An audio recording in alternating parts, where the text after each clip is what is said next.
विश्वास श्रेष्ठ मैदान प्रवेश गर्नुभएको छ। र यहाँ अवसर त हुन सक्छ यहाँ रोमनको लागि रोमनको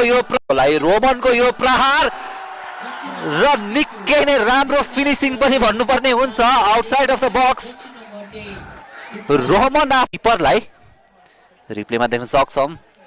राइट ह्यान्ड साइडमा एम गरेको थियो प्रताप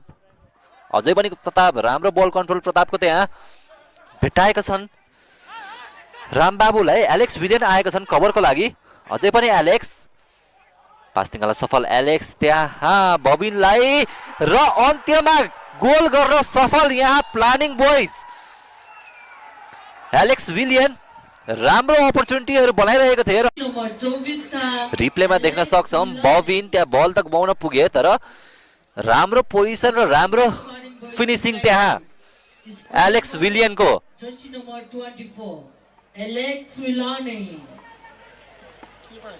यहाँ फोडेको त्यहाँ सात बाटोका खेलाडी र यहाँ अर्को अवसर हुन सक्छ र राम्रो प्रेजेन्स अफ राइन र उत्तिकै राम्रो गोल पनि यहाँ र फागु राम एलेक्स र यहाँ अवसर हुन सक्छ प्रतापको लागि तर बल पोलमा लाग्नु पुगेको छ तर राम्रो त्यहाँ फागु रामको फेरि पनि पोजिसनल एवेयरनेसको कुरा जुन हामी गर्छौं त्यसको उत्कृष्ट नमुना दिएका छन् फागु रामले ब्रेस गर्न सफल मार्क भने गर्न सकेको छैनन् यहाँ